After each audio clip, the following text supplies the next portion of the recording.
बिस्मिल्लाहिर्रहमानिर्रहीम। अस्सलाम वालेकुम। मेट्रो टाइम न्यूज के साथ मैं हूं सबीहा बुखारी। सबसे पहले चलते हैं न्यूज हेडलाइंस की जानिब।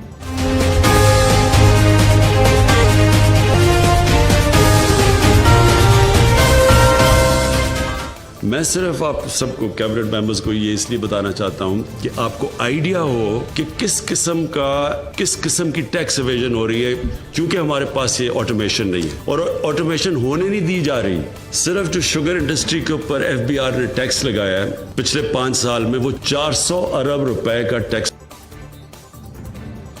वजीर आजम की ज़ेर सदारत वफाकी काबीना का इजलास। काबीना इजलास में 16 निकाती एजेंडे पर गौर। पब्लिक सेक्टर ऑर्गेनाइजेशन में सरबराहों की खाली असामियों पर ब्रीफिंग दी गई।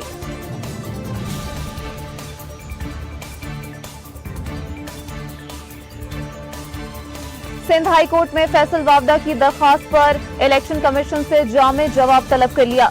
जस्टिस मोहम्मद अली मजहर ने कहा कि पहले जवाब आने दें, फिलहाल इलेक्शन कमीशन की कार्रवाई नहीं रोक सकते। आप इस्लामाबाद हाई कोर्ट के फैसले के खिलाफ सुप्रीम कोर्ट जाएं। नुमाइंदा इलेक्शन कमीशन ने कहा कि फैसल वावदा ने इलेक्शन कमीशन के सवालात के जवाबात नहीं दिए, कई बार तलब किया, आखिरी बार 50,000 रुपए का जुर्माना किया।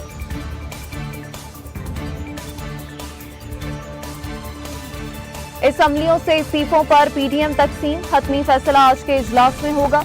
मौलाना फजल रहमान ने कहा इस्तीफों के बगैर लॉन्ग मार्च का फायदा नहीं। मरियम नवाज ने कहा इस्तीफों पर न मानने वालों को मनाएंगे। बिलावल भुट्टो ने कहा कि इस्तीफे एटम बम हैं, आखिर में इस्तेमाल करेंगे।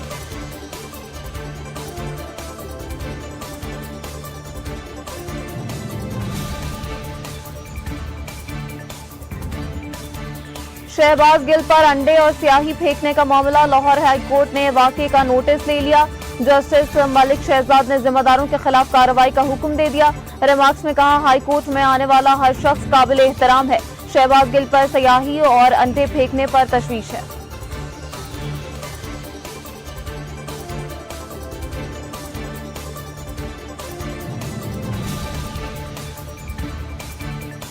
मुआविन खुसूसी फिरदौस आशिकावान ने कहा पीडीएम फैसला नहीं कर सकी कि इस्तीफे देने हैं या लेने हैं।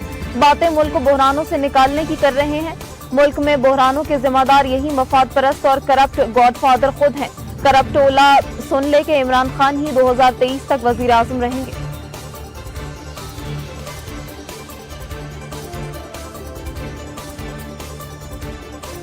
वजीर आला पंजाब उस्मान बुज़दार की एक्सपो सेंटर लाहौर आमद। इंसदाद कोरोना की वैक्सीनेशन का जायजा लिया।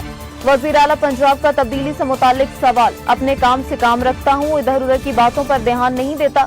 बुजुर्ग शहरियों के लिए कोरोना वैक्सीनेशन के लिए बस सर्विस चलाएंगे।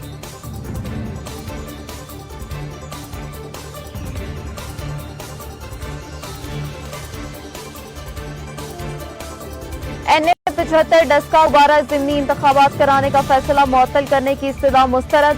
जस्टिस उमर अता बंदियाल ने कहा कि इलेक्शन तो होगा, लेकिन हम इस मामले को सुनेंगे। तय ये होना है कि कुछ पोलिंग स्टेशंस पर इलेक्शन होना है या पूरे हल्के में।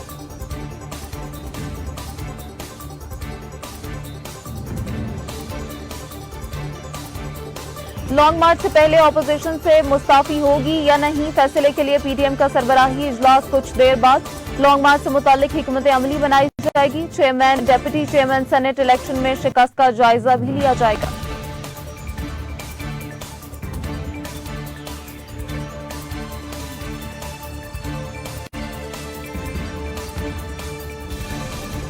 शाहिद खाकान अब्बासी ने कहा वफाकी हुकूमत इलेक्शन कमीशन पर हमला आवर हुई। फॉरेन फंडिंग केस में हुकूमत अपने खिलाफ मुतवक्के फैसले से खौफजदा है। क्या फैसला आ गया तो हुकूमत एक दिन भी नहीं रह सकती।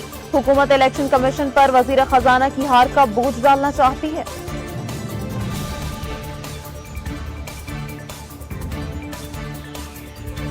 मुल्क में कोरोना की तीसरी लहर। मजीद 58 अफराद जाँ बहक।